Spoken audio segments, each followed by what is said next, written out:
Price God, praise God. On பண்ணிட்டீங்களா? பிரைஸ்லா. Okay. ஆண்டவராகிய இயேசு கிறிஸ்து நாமத்தினால இந்த சபை ஆராதனை கடந்து வந்துக்கிற உங்களுக்கு என்னுடைய அன்பின் வாழ்த்துக்கள். கர்த்தர் உங்களை ஆசீர்வதிப்பாராக. பக்கத்தில் கைப்பிடிச்சு சொல்லுங்கள், சந்தோஷமாக இருங்க. ஆமென். பாருங்கள், இந்த நாளில் ஒரு கர்த்தருடைய வார்த்தையை பார்க்க போகிறோம். எபேசியருக்கு எழுதின நிருபம் 3ஆம் அதிகாரம் 20வது வசனத்தை நான் வாசிக்கிறேன். புதிய ஏற்பாடு எபேசியர் 3ஆம் அதிகாரம் 20வது வசனம். நாம் வேண்டிக் கொள்ளுகிறதுக்கும் நினைக்கிறதுக்கும் மிகவும் அதிகமாய் நமக்குள்ளே கிரியை செய்கிற வல்லமையின் படியே நமக்கு செய்ய வல்லவராகிய அவருக்கு. ஆண்டவர் சொல்கிறாரு, நீ ஜெபம் பண்ணிக்கிட்டு இருக்க பார்த்தியா, அந்த ஜெபத்துக்கு மேலே நான் உனக்கு பதில் கொடுப்பேன். நீ கற்பனை, அதாவது அன்பிலீவர் ட்ரீம்ஸ். தம்பி அமைதியாக இருங்கடாடே பாருங்க. அதாவது உன்னுடைய கனவு காட்டிலும் நான் பெரிய காரியத்தை உனக்கு செய்வேன். அடுத்தது, நீ சிந்தித்து கொண்டிருக்கிற சிந்தனையை காட்டிலும், இமேஜினேஷன், உன்னுடைய கற்பனை திறன் மிக பெரியதாக இருந்தாலும் அதையும் காட்டில் நான் உனக்கு உதவி செய்ய போகிறேன். இப்போது இந்த நாளில் இங்கே என்ன போட்டிருக்கு, என்ன வார்த்தைன்னா, அவர் உங்களின் மிகப்பெரிய கோரிக்கைகளை விடவும் உங்கள் நம்ப முடியாத கனவை விடவும் உங்கள் கற்பனையை விடவும், உங்களுடைய கற்பனையை காட்டிலும் உங்களுடைய கனவை காட்டிலும் தேவன் பெரிய காரியங்களை உங்கள் வாழ்க்கையில் செய்ய முடியுமா? பிரைஸ்லா. அப்படின்னா நம்ம எதை கற்பனை பண்ணி கொண்டிருக்கணும்? நம்முடைய கற்பனை சக்தி மனிதனுக்கு தேவன் கொடுத்துருக்க ஒரு கிஃப்ட்டு. ஆண்டவர் சொல்கிறாரு, நீ மிக பெரியதாக கற்பனை பண்ணு. உன் வாழ்க்கையில் இருக்கிற ஆசீர்வாதத்தை குறித்து, வெற்றியை குறித்து, சுகத்தை குறித்து, மேன்மையை குறித்து நீ கற்பனை பண்ணணும். காரணம், இந்த இமேஜினேஷன் பவரை தேவன் மனிதனுக்கு கொடுத்தார். இப்போ ஆண்டோட இமேஜினேஷன் பவரை பார்க்க போகிறோம். தம்பி அமைதியாக இருங்க இல்லையா? இப்போ நீங்கள் பைபிளை மூடி வச்சுக்கோங்க. நம்ம பாருங்கள், நம்முடைய கற்பனை சக்தி தேவன் ஒரு மிருகத்துக்கோ பறவைக்கோ கொடுக்கல. அவருடைய சாயலில் நாம் இருக்கிறனால நமக்கு தான் கொடுத்துருக்கார். மனிதனுக்கு அந்த கற்பனை சக்தியை கொடுத்தபடினால தான் இன்றைக்கி அவன் நிலாவுக்கு போகிறான், பல கோள்களுக்கு அவன் போகிறான். ஏன்னா அவனுடைய ஃப்ளைட்டை கண்டுபிடிச்சான். இது எல்லாமே அந்த இமேஜினேஷன், அந்த கற்பனை சக்தியில் இருக்குது. இது தேவனிடத்துலேருந்து வந்தது. இப்போ தேவன் இன்றைக்கி நம்ம நம்முடைய வாழ்க்கையை குறித்து எதிர்மறையாக நாம் கற்பனை செய்யக்கூடாது. ஒரு பலவீனத்தையோ, வியாதியோ, தரித்திரத்தையோ, தோல்வியையோ, பயத்தையோ நீங்கள் கற்பனை பண்ணக்கூடாது. நீ சரியானதை கற்பனை பண்ணு. அப்போது நீ நினைப்பதற்கும் விட நான் உனக்கு பெரிய காரியம் செய்வேன். இப்போ ஆண்டவர்கிட்ட இருக்கிற கற்பனை சக்தியை நம்ம பார்க்க போகிறோம். பைபிளில் நான் சொல்லும்போது வாசிக்க வேணாம், நீங்கள் ஜஸ்ட்டு நீங்கள் கேட்டுக்கிட்டு இருந்தால் போதும். உங்களுடைய இமேஜினேஷன் பவரை, உங்களுடைய கற்பனை திறனை தேவ ஆவியானவர் டெவலப் பண்ணுவார். இப்போ பாருங்கள், ஆண்டவர் பார்க்குறார், ஒழுங்கின்மை, வெறுமை, இருள் இருக்குது. 1ஆம் அதிகாரத்தில் இப்படி பார்க்குறாரு. அங்கே எல்லாம் இருள், வெறுமை. இன்றைக்கி நம்முடைய வாழ்க்கையில் இருக்கிற போராட்டம், கவலை, வேதனை, பயம், தோல்விகள், இதெல்லாம் இருக்குது. இப்போ ஆண்டவர் பார்க்குறாரு, இப்படிப்பட்ட இந்த ஒழுங்கின்மை, வெறுமை, இந்த இருளிலிருந்து நான் ஒரு அற்புதமான ஒரு உலகத்தை படைக்க போகிறேன். இந்த உலகத்தை தேவன் படைப்பதற்கு முன்பாகவே இந்த உலகத்தை தேவன் கற்பனை செய்தார். அப்படியே பார்த்துட்டு இருக்காரு. அங்கே ஆவியானவர் அப்படியே அசைவாடிட்டே இருக்கார். இப்போ ஆண்டவர் கற்பனை பண்ணிட்டார். வேத வசனம் சொல்லுகிறது, எபேசியில் உலக தோற்றத்துக்கு முன்பாகவே கிறிஸ்துவுக்குள்ளே நம்மளை பார்த்துட்டாராம். உலகம் படைக்கப்படுவதற்கு முன்பாகவே நீங்களும் நான், உங்களையும் என்னையும் இயேசுவுக்குள்ள அப்பா பார்த்துட்டாரு. அப்போ இது என்ன சக்தி? கற்பனை சக்தி. ஹல்லேலூயா, பிரேசலா, ஹல்லேலூயா. பாருங்கள், கற்பனை சக்தினா என்னமோ ஒன்றும் இல்லை. இப்போ நிச்சயம் ஆயிடுச்சு. அவன் எதை தான் கற்பனை பண்ணிட்டு இருப்பான், எப்படா கல்யாணம் நடக்கும், பிரேஸ்லா, எப்படா பொண்ணு வரும் பாருங்கள். இப்படி பாருங்கள், ஒரு சின்ன காரியங்க. இப்போ பாருங்கள், தேவன் இது பார்க்குறார். இந்த 1வது அதிகாரத்தில் 2வது அதிகாரத்தில் அவர் பண்ணின அந்த கற்பனை சக்தி எப்படின்னா, அவர் எப்பொழுதும் வெளிச்சத்தையும் நிறைவையும் ஆசீர்வாதத்தையும் வெற்றியையும் மேன்மையும் கற்பனை பண்ணினார். அதனால தான் அங்கே வெளிச்சம் உண்டாக்குறது. நட்சத்திரங்கள், அவருடைய கற்பனை சக்தியை பாருங்கள். கொஞ்சம் நட்சத்திரங்களை வச்சுருக்கலாம், இல்லை, கோடான கோடி நட்சத்திரங்கள். பகலிலே சூரியன் இருக்கணும், இரவிலே சந்திரன் இருக்கணும். என்னுடைய மகன் வரப்போகிறான், அவனுக்கு வேண்டி அநேக விருட்சங்கள் இருக்கணும். ஓவர்ஃப்ளோ தான், தாராளம் ஏராளம் தான் தேவனுடைய கற்பனை. இன்றைக்கி நம்முடைய வாழ்க்கையில் இந்த கற்பனையை விட்டு கீழே இறங்கும் போது தான் நம்ம மனசு வலிக்குது. நம்ம வறுமையை சிந்திக்கும்போது, வியாதியை சிந்திக்கும்போது, பயத்தை சிந்திக்கும்போது, தோல்வியை சிந்திக்கும்போது, பற்றாக்குறையை சிந்திக்கும்போது உங்கள் மனசு நல்லாவே இருக்காது. ஏன்னா தேவன் அப்படின்னு செய்யலை. இப்போ தேவனுடைய பாருங்க, ஒரு மனிதன் தானே அப்படின்னு நினச்சி கொஞ்சம் அவருடைய கற்பனை சக்தியை கொஞ்சம் கம்மியாக வச்சுருக்கலாம் இல்லையா? ஒரு அடிபம்பு போட்டு கொடுத்துருக்கலாம். அப்படி செய்யலை. அவர் 4 ஆறுகளை ஓட விடுறாரு. அதாவது தேவனுடைய பிரம்மாண்டமான கற்பனை சக்தி இந்த உலகத்தை உண்டாக்கியது. அல்லேலூயா.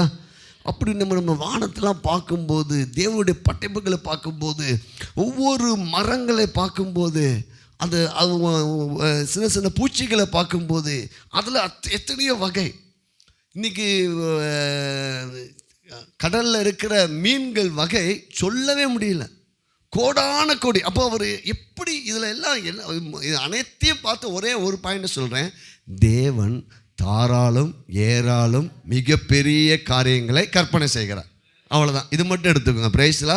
தேவன் எப்படி கற்பனை செய்கிறார்னா, மிக பெருசாக கற்பனை செய்கிறார். அல்லேலூயா. இப்போ நம்ம என்ன, நம்முடைய வாழ்க்கையை குறித்து, நம்முடைய எதிர்காலத்தை குறித்து, நம்முடைய ஊழியத்தை குறித்து நாமும் கூட நம்முடைய கற்பனை சக்தி பெருசாக இருக்கணும். இல்லை, இப்போ இருக்க உங்கள் சூழ்நிலை, நம்ம சூழ்நிலை கம்மியாக இருக்கலாம், பணம் பற்றாக்குறையில் இருக்கலாம், பலவீனமாக இருக்கலாம். ஆனால் நீங்கள் எப்படி கற்பனை பண்ணால் நான் பலனாக இருப்பேன். அப்போது புரிந்து கொள்ளுங்கள், இந்த கற்பனை சக்தியை பாருங்கள். நோவாவுக்கு இந்த கற்பனை சக்தியை நம்ம எப்படி வளர்த்துக்கொள்ள போகிறோம் என்றால், வார்த்தையிலிருந்து தான் இந்த கற்பனை சக்தி வரும். ரைஸ்லா. இப்போ நோவாவை ஆண்டவர் பேழையை உண்டாக்குன்னு சொல்லிட்டாரு. ஆனால் பேழையை நோவா பார்த்ததே கிடையாது. அல்லேலூயா. பொண்ணை பார்க்காம யாராவது கல்யாணம் முடிப்பாங்களா? ரைஸ்லா. அது இப்போல்லாம் கவனமாக நேரில் போய் பார்த்தா தான் தெரியும். வாட்ஸ்அப்பில் பார்த்தாலும் ஃபேஸ்புக்கில் பார்த்தாலும் என்ன செஞ்சிடறாங்க? அப்போ நேரில் பார்த்தா தான் தெரியும். பிரைஸ்லாம். பாருங்கள், இப்போ பாருங்கள், கப்பலை நோவா பார்த்ததே கிடையாது. இதை லைட்டாக நான் சொல்லிட்டுறேன், அடுத்த வாரத்துக்கு அப்படி வர நாட்கள் நம்ம தியானிப்போம். ஆனால் ஆண்டவர் சொல்லிட்டார், நீளம் எப்படி இருக்கணும், அகலம் எப்படி இருக்கணும், உயரம் எப்படி இருக்கணும், இவ்வளோ இருக்கணும். இது என்னது? வார்த்தை. இந்த கப்பலை அந்த பேழையை நோவா பார்த்தது கிடையாது, உலகமும் பார்த்தது கிடையாது. ஆனால் நோவா வார்த்தையை கொண்டு கற்பனை செய்கிறான். அதுக்கடுத்து நோவாவின் காலத்தில் மழையை பார்த்ததே கிடையாது, மழை எப்படி பெய்யுன்னு தெரியாது. ஆனால் அவன் கற்பனை பண்ணுறான், நான் பண்ணுவேன், இந்த பேழையை பண்ணுவேன், மழையாக வரும், இந்த பேழை மேலே மிதக்கும், கர்த்தர் என்னை உயர்த்துவார். அந்த கற்பனை சக்தியை பாருங்கள். வார்த்தையை இப்போ நம்ம எப்படி கற்பனை பண்ணிப்போம்? ஃபஸ்ட்டு ஒரு வசனம் வாசித்தோம், நீ நினைப்பதற்கும் நீ வேண்டிக் கொள்வதற்கும் மிகவும். அப்போ நம்ம எப்படி கற்பனை பண்ணணும்? ஆண்டவர் எனக்கு மிகவும் பெரிய காரியத்தை செய்வார், எனக்கு மிகப்பெரிய ஆசீர்வாதத்தை கொடுப்போம். உங்கள் கற்பனை சக்தியை என்ன செய்யணும்? எதை கொண்டு? வார்த்தையை கொண்டு. இப்போ ஆபிரகாமை பாருங்கள், ஒரு குழந்தை கூட இல்லை, அவனுக்கு கற்பனை சக்தியை வார்த்தையை மூலமாக சொல்ல. நட்சத்திரத்தெல்லாம் பார்த்தியா, இந்த மணலையாக பார்த்தியா, இது போல் நீ பழிக்கு பெருக போகிற. உங்களையும் என்னையும் கூட்டுக்கு போனால் நீங்கள் என்ன சொல்லுவீங்க? ஆண்டவர் முதல்ல ஒரு குழந்தைய கொடு, மிச்சத்தை அப்புறம் பார்த்துக்கலாம். அல்லேலூயா. பாருங்கள், தேவன் இந்த வார்த்தையை நாம் கற்பனை பண்ண வேண்டுமா? வார்த்தையை மனப்பாடம் பண்ணணும், வார்த்தையை சிந்திக்கணும். ஆனால் அதை காட்டிலும் ஒன்று, இந்த வார்த்தையை கர்த்தர் எனக்கு நான் வேண்டுவதற்கும் நினைக்கிறதுக்கும் மிகவும் பெரிய காரியங்களை கர்த்தர் எனக்கு செய்வார், மனதில் கொண்டு வரணுமா? அதே போல் யாக்கோப்புடைய யாக்கோப்பு வாழ்க்கையில் ஒன்றுமே இல்லாமல் போயிடுச்சு. ஆனால் அவனுக்கு ஒரு கற்பனை சக்தியை ஆண்டவர் வார்த்தை மூலம் கொடுத்தாரு. நான் உன்னை நிச்சயமாக உன்னை என்ன செய்வேன்? பழுகி பெருக பண்ணுவேன்னு. அடுத்து யோசேப்புடைய வாழ்க்கையில் எவ்வளோ போராட்டங்கள் இருந்துச்சு. ஆனால் அவனுக்கு ஒரு கனவை கொடுத்தாரு, நான் உன்னை மேன்மையாக மாற்ற போகிறேன். அப்போ அவன் அதை சிந்திச்சுக்கிட்டே இருக்கிறான். ரைஸ்லாம் இந்த நாளில் பரிசுத்தாவின்னு சொல்ல, ஒருவேளை நம்முடைய சூழ்நிலை எல்லாம் எதிராக இருந்தாலும் கவலைப்படாதீங்க. உங்களுக்குள்ள ஒரு வார்த்தை என்ற கற்பனை சக்தியை நீங்கள் பயன்படுத்துங்கள். பிரைஸ்லாம் அப்போது நீங்கள் பாருங்கள், நீங்கள் நல்ல சுகமானதாக நீங்கள் பார்க்கணும். பலவீனனும் பலவான் என்று சொல்வதற்கு முன்னாடி என்ன செய்யணும்?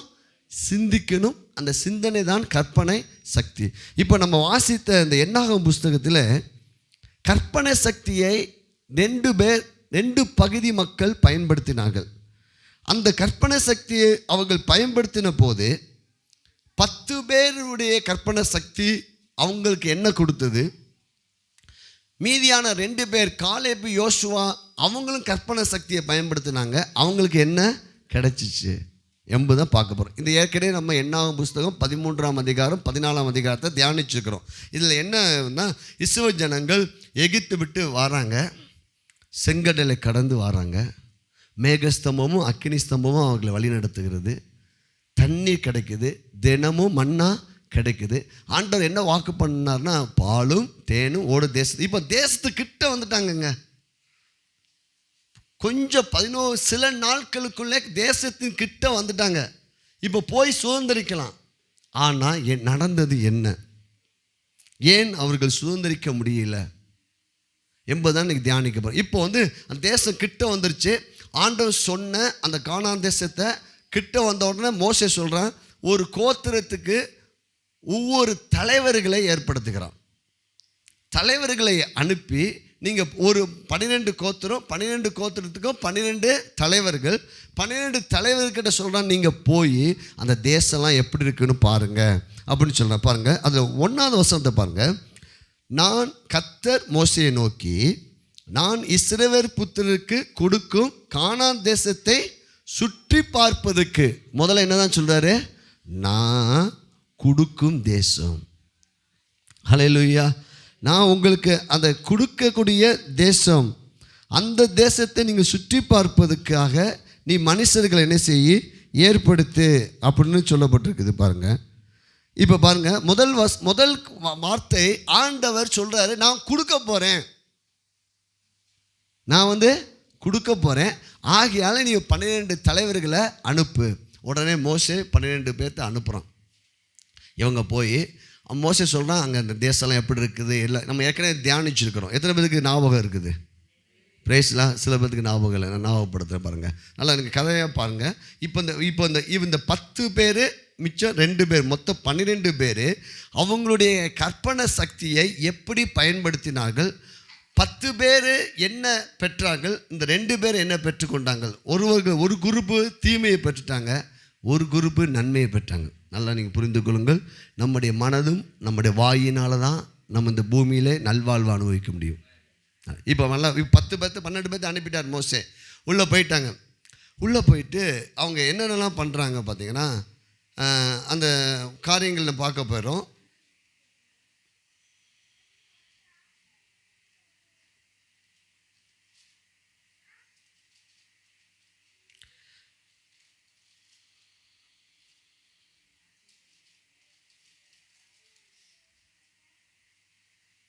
பாருங்கள், அவங்க போய் தேசத்தை போய் பார்க்க போகிறாங்க. இந்த 10 பேரும் அப்படியே பார்த்துட்டே வராங்க. இப்போ ஒரு இடத்துக்கு உள்ளே போய் பார்க்கும்போது அங்கே அரணிப்பான கோட்டைகள்லாம் இருக்குது. அங்கே ஏனோக்கின் புத்திரர்கள் ராட்சஸ்தர்கள் 5 அடி 9 அடிக்கெல்லாம் ஆட்கள் இருக்காங்க. இந்த 10 பேர் இப்படியே பார்க்குறாங்க. அவங்களுடைய பார்க்குற அனைத்துமே எதிர்மறையான காரியங்களே அந்த தேசத்தை பார்த்துக்கிட்டே வராங்க. இந்த 10 பேர் பாருங்கள், பார்த்துட்டு இருக்கும்போது அவங்க சொன்ன ஒரு காரியம் பாருங்கள். 13ஆம் அதிகாரம் 23ஆவது வசனம் முதல் வாசிப்போம். பின்பு அவர்கள் எஸ்கோல் பள்ளத்தாக்கு மட்டும் போய் அங்கே ஒரே குறையிலே உள்ள ஒரு திராட்சை கொடியை அறுத்தார்கள். அதை ஒரு தடியிலே 2 பேர் கட்டி தூக்கி கொண்டு வந்தார்கள். மாதளம்பழங்களிலும் அத்திப்பழங்களிலும் சிலவற்றை கொண்டு வந்தார்கள். இஸ்ரவேல் புத்திரர் அங்கே அறுத்த திராட்சை குலையின் நிமித்தம் அவ்விடம் எஸ்கோல் பள்ளத்தாக்கு எண்ணப்பட்டது. அவர்கள் தேசத்தை சுற்றி பார்த்து 40 நாள் சென்ற பின்பு திரும்பினார்கள். கவனிங்கள், எத்தனை நாள் போயிருக்காங்க? 40 நாளுங்க. இந்த 40 தான் இந்த 10 பேர் என்ன பார்த்தாங்க தெரியுமா? அங்கே இருக்கிற எதிர்மறையான காரியத்தை எல்லாம் பார்த்தாங்க. பார்த்துட்டு அந்த எதிர்மறையான காரியங்கள் எல்லாம் மனதுக்குள்ளே சிந்திச்சுட்டு இருந்தாங்க. பெரிய ஆளாக இருக்காங்கண்ணா, கோட்டெல்லாம் பெருசாக இருக்குடா. ஆனால் பார்க்குறாங்க, பழங்கள்லாம் பார்த்தீங்கன்னா என்ன போட்டிருக்கு, ஒரு திராட்சை கொப்பு 2 பேர் தூக்கிட்டு வர்றாங்களாம். அப்போ உண்மையாகவே அங்கே இப்படிப்பட்ட ஒரு ஆசீர்வாதம் இருக்குது. ஆனால் இவங்க பார்க்குறாங்க, இதில் உண்மையாகவே பாலும் தேன் ஓடுற தேசம்தான். ஆனால் நம்மளாம் என்ன செய்ய முடியாது, இந்த இடத்த பிடிக்க முடியாது, நம்மளாலலாம் இன்னும் சுகத்தை அனுபவிக்க முடியாது, நம்ம வெற்றி பெற முடியாது. பாருங்கள், பிசாசானவன் இவங்களுக்குள்ளே இருக்கிற அந்த கற்பனை சக்தியை பயன்படுத்தி ஒரு வார்த்தையை விதைச்சிட்டா, உன்னால் முடியாது, உன்னால் முடியாது, நீலாம் முன்னேற முடியாது, நீலாம் வாழ முடியாது, நீலாம் ஜெபிக்க முடியாது, உனக்கெல்லாம் வாழ்க்கை இப்படி தான் இருக்கும். இப்போது 40 நாளும் அவர்கள் பார்த்ததெல்லாம் எதிர்மறையான காரியங்களை பார்த்து 40 நாள் அளவும் மனதை என்ன செஞ்சுட்டு இருந்தாங்க, சிந்திச்சுக்கிட்டே இருந்தாங்க. இப்போ உடனே அவங்க சொல்கிறாங்க, அவர்கள் மோசேயை நோக்கி, நீர் எங்களை அனுப்பின தேசத்துக்கு நாங்கள் போய் வந்தோம், அது பாலும் தேனும் ஓடுகிற தேசம்தான், இது அதனுடைய கனி. கரெக்டாக சொல்லிட்டாங்க, பாலும் தேனும் ஓடுகிற தேசம்தான், இதுதான் அதோடைய கனி. 12 பேர் கொண்டு வந்த ரிப்போர்ட்டு மோசே பார்த்துட்டு இருக்கிறான். சரி, ஆண்டவர் உள்ளே நம்மளை கூட்டு போக போகிறாரு அப்படி பார்த்துருக்கான். உடனே சொல்கிறாங்க, அதுக்கடுத்து பார்த்தீங்கன்னா 28 வாசிக்கிறேன். ஆனாலும் அந்த தேசத்தில் குடியிருக்கிற ஜனங்கள் பலவான்கள். ஒன்று அல்லையா, எதெல்லாம் பார்க்க வச்சான் தெரியுமா? உன்னால் முடியாது, அவன் அந்த உன் சூழ்நிலை, உன் பிரச்சனை, உன் வியாதி, உன் தரித்திரம், உன் கஷ்டம்தான் பெருசு. அவர்கள் பலவான்கள். அடுத்து சொல்கிறான், அரணிப்பானவைகள், அவைகளுடைய பட்டணங்கள் எப்படி இருக்குதா, சரிய கோட்டையாக இருக்குது, நம்மளாம் என்ன செய்ய முடியாது, பிடிக்க முடியாது. 3வது சொல்ல, மிகவும் பெரியவைகளுமாய் இருக்கிறது, மிகவும் பெரியதாக இருக்குது. எப்பவுமே பாருங்கள், சத்துரு எப்படி பேசுவான்னு பார்த்தோன்னா இப்படி தான் பேசுவோம், மிகவும் பெருசு. உனக்கு வந்த கஷ்டம் ரொம்ப பெருசு, உனக்கு வந்த உபத்திரம் ரொம்ப பிரச்சனை, உனக்கு வந்த வியாதி ரொம்ப பெருசு. பாங்க, மிகவும் நான் சொல்கிறத மட்டும் நீங்கள் நோட் பண்ணிட்டு வாங்க. அங்கே ஏனோக்கின் குமாரரை கண்டோம். ஏனோக்கின் குமாரர்கள் யாருன்னா ராட்சதர்கள், பெரிய ஆளாக இருப்பாங்க.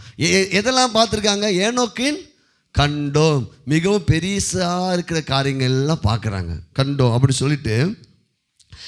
அமலேக்கியர்கள் தென்புறமான தேசத்தில் குடியிருக்கின்றார்கள், ஏத்தியரும் எபூசியரும் எமோரியும் மலைநாட்டில் இவங்க எதை தான் பார்க்குறாங்கன்னா எதிரியை தான் பார்த்துட்டு இருக்கான் இல்லையா? ஆண்டவர் இன்னைக்கு நம்மளையும் சொல்லாரு, சூழ்நிலையை பார்க்காத, உன் பற்றாக்குறையை பார்க்காத, உன் பலவீனத்தை பார்க்காத, கஷ்டத்தை பார்க்க. இவங்க பார்த்துலாம், அவன் அங்கே இருக்கிறான், இவன் இங்கே இருக்கிறான், அவன் அங்கே இருக்கிறான், இவன் இப்படி இருக்கிறான், அவன் அப்படி இருக்கிறான், இதே தான் பார்த்துட்டு இருக்காங்க. உடனே பாருங்கள், அப்போ உடனே அப்பொழுது காலேப்பு மோசேக்கு முன்பாக ஜனங்களை அமர்த்தி, நாம் உடனே போய் அதை சுதந்திரித்துக் கொள்வோம், நாம் அதை எளிதாய் ஜெயித்து கொள்ளலாம் என்றான். பாருங்க, இது இருக்கட்டும். இப்போ இந்த 10 பேர் ரிப்போர்ட்டை மட்டும் நம்ம பார்த்தோமானா நம்ம ஜெயித்துடலாம். பிரைஸ்லா, நம்ம அப்படி அந்த சூழ்நிலையை ஜெயித்து நம்முடைய கற்பனையை மாற்றி நாம் வாழ்வடைய முடியும். அவங்க சொன்னது எல்லாம் பெரிய நெகட்டிவ் காரியத்தை தான் பார்த்தாங்க, நெகட்டிவ் காரியங்க தான் பேசினாங்க. அடுத்து ஒரு 5 பாயிண்ட் நான் சொல்கிறேன். அப்போ உடனே அவனோடு கூட போய் வந்த மனிதரோ, நாம் போய் அந்த ஜனங்களோடு எதிர்க்க நம்மால் கூடாது. விதைச்சிட்டானா? ஒன்னால் கூடாது, நம்மளால் என்ன செய்யாது, கூடாது. 6வது பாயிண்ட், நம்மளால், அவங்கெல்லாம் பெரிய ஆட்களுப்பா, பெரிய கோட்டில் இருக்கிறாங்க. ஆண்டவர் என்ன சொல்ல, சுற்றி மட்டும் பார்த்தோம். எப்படின்னா, ரிஜிஸ்ட்ரேஷன் ஆஃபீஸில் போய் நீ ரிஜிஸ்டர் பண்ண போகிற நாளைக்கு இப்போ போய் அந்த வீடை மட்டும் பார்த்துட்டு வாங்கன்னு சொல்லியிருக்காரு. பணம்லாம் அவர் கட்டிட்டார், நீ வீடை மட்டும் அந்த பங்களாவை பார்த்துட்டு வாப்பா, நான் உனக்கு என்ன செஞ்சேன், பத்திரம் போட்டு தாரேன். பத்திரத்துக்கு வேண்டிய எல்லாத்தையும் ரெடி பண்ணி வச்சிட்டாரு. இவன் போய் இந்த 10 பேர் பங்களாவை பார்த்து, இதெல்லாம் கண்டிப்பாக நமக்கு, நம்மளாம் முன்னேறவே முடியாது, இதெல்லாம் கண்டிப்பாக கிடைக்கவே கிடைக்காது.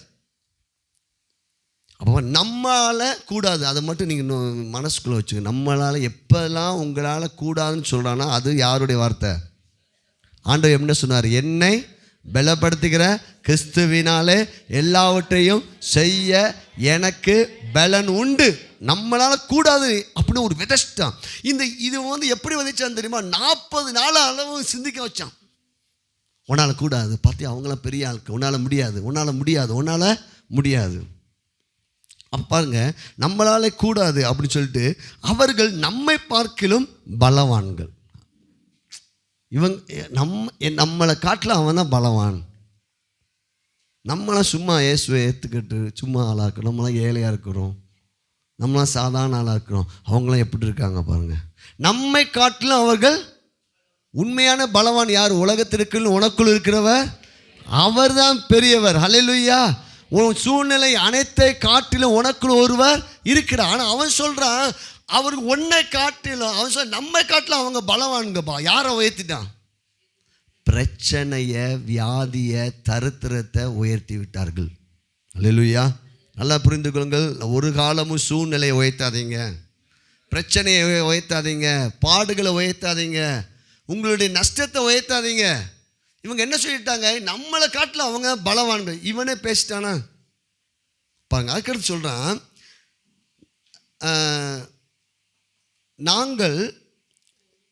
நாங்கள் போய் சுற்றி பார்த்து வந்த தேசம் தன் குடிகளை பச்சிக்க கிட்ட போட வந்தாய நம்மளை அடித்து நொறுக்கிடுவாங்க. ஆண்டவர் என்ன சொன்னார்? எப்போ போயிட்டு வாப்பா, நான் உனக்கு ரெடி பண்ணி வச்சுருக்க, சும்மா ஒரு விசிட் பண்ணிட்டு வா, நாளைக்கு நீ சொல்லிடக்கூடாது இல்லையா? அல்லேலூயா. இவன் சொல்கிறான் பச்சிக்கிற தேசங்க.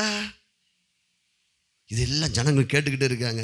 அதுக்கடுத்து சொல்கிறான், நாங்கள் அதில் கண்ட ஜனங்கள் எல்லோரும் மிகவும் பெரிய ஆட்கள். துர்ச்செய்தியை பாருங்கள். நாங்கள் கண்ட ஜனங்களாம் சும்மா சாதாரண, நம்மளாம் ஒன்றும் இல்லாத ஆளுப்பா. அவன் பார் எப்படி இருக்கிறான் பார், பெரிய ஆட்கள். அதுக்கடுத்து 9 பாருங்க, ராட்சத பிறவியான ஏனோக்கின் குமாரனாகிய ராட்சதரை கண்டோம். எதை தான் ஆண்டு என்ன சொல்லி விட்டார்? பாலும் தேனோட தேசத்தை சுற்றி பார்த்தா இவங்க எதை தான் பார்த்துருக்காங்க? ராட்சதரை கண்டோம், பிரச்சனையை கண்டோம் அப்படி சொல்லிடுறான். அதுக்கடுத்து நாங்கள் எங்கள் பார்வைக்கு வெட்டுக்கிளிகள் போல் இருந்தோம், அவர்கள் பார்வைக்கும் அப்படியே இருந்தோம் என்று சொல்லி, இப்படி இஸ்ரவேல் புத்திரருக்குள்ளே தாங்கள் சுற்றி பார்த்து வந்த தேசத்தை குறித்து துர்ச்செய்தியை பரப்ப செய்தார்கள். இவன் சொல்கிறான், அவங்க சொல்லவே இல்லை. அவன் சொல்கிறான், நாங்கள் அவங்க பார்வையில் வெட்டுக்கிளி போல் இருந்தோம். இல்லையா? 10 காரியங்கள் சொல்கிறாங்க. இதை 40 நாள் அளவும் ஒரு காரியத்தை சிந்தித்தோமானால் அந்த சிந்தனை அவர்கள் அந்த பாலும் தேனும் ஓடுகிற தேசத்தை அனுபவிக்க கூடாதபடிக்கு மாற்றிருச்சு. இவங்க சொன்னது எல்லாமே என்னது? நெகட்டிவ் தான். பிரைஸ்லா, எல்லாம் நெகட்டிவ் தான். உடனே இப்போ இவங்களோட ஸ்டேட்மெண்ட் வந்த உடனே ஜனங்கள் என்ன ஆனாங்க தெரியுமா? துர்ச்செய்தி எப்போதுமே அழ வைக்கும். அதனால தான் நான் அன்றைக்கி சொல்கிறேன், நிறைய துர்ச்செய்தியை நம்ம என்ன செய்யக்கூடாது? கேட்கவும் கூடாது, அதை ஃபார்வேர்ட் பண்ணவும் கூடாது. இல்லை, நீங்கள் இப்போயே பிள்ளைங்க எல்லாம் கற்றுக்கொண்டீங்கன்னா உங்கள் வாழ்க்கையில் நீங்கள் ஜெயிச்சிடுவீங்க. அல்லேலூயா. துர்ச்செய்தியை கேட்கக்கூடாது. துர்ச்செய்தியை உங்களை அழ வைத்து விடும். 14ஆம் அதிகாரம் 1ஆவது வசனம் பாருங்கள். 14:1 பாருங்கள். அப்பொழுது சபையார் எல்லோரும் கூக்குரலிட்டு புலம்பினார்கள். முதல்ல என்ன வருது? புலம்பல் ஏன் வந்துச்சு? இவங்கள் சொன்ன துர்ச்செய்தி, புலம்பினார்கள். அதுக்கடுத்து ஜனங்கள் அன்று ரா முழுவதும் அழுது கொண்டிருந்தார்கள். அப்போ நீங்கள் நம்மளாம் எப்பயாவது நீங்கள் அழுதீங்கன்னா நீங்கள் புரிஞ்சுக்கணும். அல்லேலூயா. ஏன் அழுதா என்ன புரிஞ்சுக்கணும்? உங்களுக்கு ஏதோ ஒரு துர்ச்செய்தி என்ன செஞ்சிருச்சு, உங்கள் மனசை பாதிச்சிருச்சு. ரா முழுதும் நினைச்சாங்க. நல்ல ஜனங்கள் பாருங்க, ரா முழுதும் அழுதார்கள். அதுக்கடுத்து பார்த்தீங்கன்னா இஸ்ரவேல் புத்திரர் எல்லோரும் மோசேக்கும் ஆரோனுக்கும் விரோதமாக முறுமுறுத்தார்கள். புலம்பல் வந்துச்சு, அழுக வந்துச்சு, அடுத்தது பேச்சு முறுமுறுப்பு வந்துச்சு. முறுமுறுத்தாங்க. சபையார் எல்லோரும் அவர்களை நோக்கி, எகிப்து தேசத்திலே நாங்கள் செத்து போனோமானால் நலமாக இருக்கும், இந்த வனாந்தரத்தில் நாங்கள் செத்தாலும் நலம். பார்த்தீங்களா? எப்பவுமே பாருங்கள், நம்ம அந்த வேதனையை, அந்த துர்ச்செய்தியை கடைசியை எங்கே கொண்டு பிசாசானும் கொல்லவும் அழிக்கவும் பாயிண்ட்டுக்கு வந்துட்டானா? திருடவும் கொல்லவும் என்ன சொல்ல வைக்க? ஏன்னா மரணமும் ஜீவனும். இப்போ நம்ம மேலே சத்துருக்கு அதிகாரமே, நமக்குள்ள இருக்கிற பெரியவ, ஆனால் நம்ம வாய்க்கு அதிகாரம் இருக்குது. அவனை கதவை திறந்து வாப்பா இன்றைக்கி இந்த நாளில் நல்லா புரிந்துக்கோங்க. செத்தாலும் நலம், எகிப்தில் செத்தாலும் நலம், இந்த வனாந்தரத்தில் செத்தாலும் எங்கே கொண்டு வந்து வைக்கிறான் பாருங்க. ஏன்னா வாயில் என்ன இருக்குது? அதிகம். அப்போ இந்த பிரச்சனை எல்லாம் காட்டினது யாரு? சத்துரு. நல்லா புரிந்துக்கோங்க. நீ வலது கை உயர்த்திச்சோங்க. இயேசுவி நாமத்தால் சிறு பிராயத்து முதல் இந்த நாள் வரை என் வாயினால் நான் தவறாய் பேசியிருந்தால் இயேசுவின் இரத்தத்தினால், இயேசுவின் நாமத்தினால் ரத்து செய்கிறேன். என் ஜீவனுக்கு எதிராக நான் பேசின வார்த்தையை இயேசுவின் நாமத்தில் ரத்து செய்கிறேன். நான் வாழ்ந்து நான் செழித்திருப்பேன், சந்ததியை நான் காண்பேன். கரங்களை தட்டி பிரைஸ் காட், ஹல்லேலூயா. நல்லா புரிந்து கொள்ளுங்க. யாருமே இந்த வார்த்தையை சொல்லாதீங்க. பிரைஸ்லா. அப்படி ஒரு கஷ்டம் வரும்போது நீங்கள் ஒன்று சொல்லுங்க, ஆண்டவரே என்னை வாழ வைங்க. ஹல்லேலூயா. தண்ணியில் பேதுரு அப்படி மூழ்க போகிறான். ஆனால் பேதுரு சொல்கிறான், தேவனை கர்த்தரை நோக்கி ஆண்டவரை நோக்கி கூப்பிடுறான். ஆண்டோட கை தூக்கிட்டார். பிரைஸ்லா. ஒரே ஒரு காரியம், ஒரு நாளும் ஆண்டவரே என்னை எடுத்துக்கோங்க. நம்ம கிறிஸ்தவங்களுடைய பெரிய இது பாருங்கள், எடுத்துக்கோங்க, எனக்கு வேண்டாம் வாழ்க்கை அப்படிலாம் சொல்லக்கூடாது. ஹல்லேலூயா. நல்லா புரிந்து கொள்ளுங்களா? இந்த நாள் முதல் உங்களை நீங்கள் ஆஸ்வதிக்க வேண்டும், நீங்கள் வாழ்ந்திருக்க வேண்டும், நீங்கள் செலுத்திருக்க வேண்டும், உங்கள் சந்ததி செலுத்திருக்க வேண்டும். இப்போ எங்கே பாயிண்ட் கொண்டு வந்தால் செத்தாலும் எங்கே வச்சுட்டான் குறி? திருடவும். புரியுதுங்களா? இப்போது இவர்கள் இந்த இந்த இந்த வார்த்தை ஏன் வந்துச்சுன்னா, இவங்க 40 நாள் அளவு தோல்வியே, பயத்தை, இதை தான் சிந்திச்சாங்க. இவங்களுக்கு இது இந்த 10 காரியத்தில் ஒரே ஒரு காரியம் சொன்ன 10 சேர்த்து ஒரு வரியில் சொல்லணும்னா பயம். புரிஞ்சுக்கிட்டீங்களா? பயம் வந்தால் நீங்கள் என்ன ஆயிடணும்? உஷார. மறுபடியும் பயப்பட்டிருக்கு அடிமைத்தனத்தின் ஆவியை நான் பெறல, நீதிமான் சிங்கத்தை போல தைரியமாக இருக்கிறான். பயம்தான் சத்துருடைய மிகப்பெரிய ஆயுதம். ஆனால் விசுவாசம்தான் தேவன் நம்ம கொடுக்குற மிகப்பெரிய ஆயுதம். ஹல்லேலூயா. எப்போதெல்லாம் பயம் வருதோ ஆண்டவர் சொல்றாரு, பயப்படக்கூடிய ஆவியே உனக்குள்ள இல்லை. சொல்லுங்க, உங்க வலதுக்கு தலைமை வச்சு சொல்லுங்க, இயேசுவின் நாமத்தினால எனக்குள்ள பயத்தின் ஆவியே இல்லை. எதற்கும், எந்த சூழ்நிலைக்கும், எந்த மனுஷனுக்கும், எந்த பிரச்சனைக்கும், எந்த வியாதிக்கும் நான் பயப்பட மாட்டேன். கர்த்தர் என்னோடு கூட இருக்கிறார். எனக்கு பயமுள்ள ஆவியை கர்த்தர் எனக்கு கொடுக்கல. நான் ஹல்லேலூயா. கரங்களை தட்டி ரபா ஷலபா ரபா லபா. இயேசுவின் நாமத்தில் எல்லா பயங்கள் நீங்கி போவதாக. சொல்லுங்க, நீதிமான் நான் சிங்கத்தை போல் தைரியமாக இருப்பேன். பயப்படக்கூடாது, டக்குன்னு பயப்படக்கூடாது. ஹல்லேலூயா. பிரைஸ்லா. அல்ல பாருங்க, நல்லா பாருங்க. இவங்களுக்கு என்ன ஏன் நம்மளால் முடியாதுன்னு சொன்னாங்கன்னா பயம். பிரைஸ்லா. இந்த ஃபஸ்ட்டு கார் ஓட்டும்போது டிரைவிங் ஸ்கூல் மூலம் தான் போயிருந்தேன். கார் எடுத்து நேராக ராரிக்கார வரான். அச்சுச்சோ, நான் அன்றைக்கோ நினச்சேன், இனிமேல் நம்ம கார் ஓட்டவே நினைச்சக்கூடாது, வரவே கூடாது. அப்போ பக்கத்துக்கு அவர் இப்போ இப்படி திருப்பினோன்னு ராரி போயிடுச்சு. பாருங்க, நம்ம எதுலையாவது வெற்றி பெறக்கூடாதபடிக்கு உங்களுக்கு முன்பாக ஒன்று கொண்டு வந்தாலும் நீங்கள் ஜெயிப்பீர்கள். ஹல்லேலூயா. நீங்கள் பயப்பட மாட்டீங்க. பயத்தின் ஆவி உங்களுக்குள்ளே இல்லை. பிரைஸ். நீங்கள் தைரியசாலி. சொல்லுங்கள், நான் மிகவும் தைரியசாலி. என்னை மாதிரி தைரியசாலி யாரும் இல்லை. எதற்கும் பயப்பட மாட்டேன். ஆமே. உண்மையாகவே கிதியோனை பார்த்து ஆண்டா தான் சொன்னார், பராக்கிரமசாலி. அப்படின்னா என்ன இங்கிலீஷில் போடுது? You are mighty man. பயமே அறியாதவன், ஃபியர்லெஸ் அப்படின்னு சொல்கிறார். இன்றைக்கி ஆண்டு நம்மளையும் பார்த்து சொன்ன பயப்பட மாட்டேன். நல்லா புரிந்துங்க, இந்த சம்பவத்தை மறக்கக்கூடாது. இந்த 10 பேர் பாலும் தேனும் ஓடுக தேசத்தை சுதந்திரிக்க முடியாமல் போயிடுச்சு. அவங்களுடைய முதல் தலைமுறையினரும் சுதந்திரிக்க முடியாமல் போனதுக்கு ஒரே காரணம் சத்ரு கொடுத்த பயம். பயப்படாதீங்க. பிரைஸ்லா. இப்போ பாருங்கள், அவன் சொல்கிறான் பாருங்க. அதுக்கடுத்து அவங்க ராம் முழுதும் என்ன செஞ்சாங்களாம், அழுதார்கள். அழுதுட்டு போய்ட்டு அவங்க என்ன சொல்கிறாங்க பாருங்கள். 14 வாசிக்கலாம். 14 ஒரு 3வது வசனம் வாசிங்க. நாங்கள் பட்டயத்தால் மடியும் படிக்கும். பாருங்க முதல்ல ராம் முழுதும் அழுதாங்க, புலம்பினாங்க, தன்னை என்ன செஞ்சாங்க, காயப்படுத்திக்கிட்டாங்க. அதுக்கடுத்து சொல்ல, நாங்கள் பட்டயத்தால் மடியும் படிக்கும், எங்கள் பெண் ஜாதி பிள்ளைகளும் கொள்ளையாகும் படிக்கும். கர்த்தர் எங்களை இந்த தேசத்துக்கு கொண்டு வந்தது என்ன? ஹலோ, எங்கே திருப்பிட்டான் பார்த்தீங்களா? கொஞ்சம் நல்லா கவனிங்க. எங்கே திருப்பிட்டான்? ஃபஸ்ட்டு என்ன திருப்பினா? அவனை சொன்னான், அவனை திருப்பினான் உள்ளே வந்துட்டு. அடுத்தது எல்லாத்துக்கும் காரணம் கர்த்தர் தான். அவர் தான் இப்படி எல்லா வியாதியை கொடுத்து பிரச்சனையை கொடுத்து உன்னை அப்படியே சோதித்து கொண்டு இருக்கிறார். இவ்வளவு காரியத்துக்கு கொண்டு வந்து அவன் சொல்கிறாங்க பாருங்க. நாங்கள் பட்டயத்தால் மடியும் படிக்கும், எங்கள் பெண் ஜாதிகளும் பிள்ளைகளும் கொள்ளையாகும்படிக்கு கர்த்தர் எங்கள் இந்த தேசத்துக்கு கொண்டு வந்தது எம்மா. அவருடைய இருதயத்தை காயப்படுத்தி எப்படி இருக்கும் பாருங்க. பாலும் தேனும் ஓடு தேசப்போம். ஒரு வேளை கஞ்சிக்கு வழி இல்லாமல் இருந்தாங்க எகிப்தில். ஆண்டை கூட்டு வந்து எப்பா உன்னை பாலும் எப்பா எல்லாத்துக்கும் கத்துதான் என் காரணம். அதனால் சொல்கிறேன் வாங்க, ஒரு காலமும் ஒரு நிமிஷமும் ஒரு அணு கூட கர்த்தர் நமக்கு தீமை செய்ய மாட்டார். அல்லேலூயா. தீமை அனைத்தும் சத்துருவிடத்திலிருந்து வருகிறது, நன்மை அனைத்தும் கர்த்தர். அல்லேலூயா. நல்லா நீங்கள் இது நல்ல ஆழமாக புரிந்து கொள்ள வேண்டும். அவன் சொல்கிறான் பாங்க, எகிப்துக்கு திரும்பி போகிறதே எங்களுக்கு. ஹலோ, எப்பா பஸ்கா ஆட்டுக்குட்டி ரத்தத்தின் மூலமாக 10 வாதைகளை செஞ்சு பார்வோன்னு அந்த செங்கடலை மூழ்கடிச்சு வந்தாங்க. சொல்ல எங்களுக்கு ரொம்ப ரொம்ப ஹலோ இதெல்லாம் ஒன்றும் வேண்டாம்.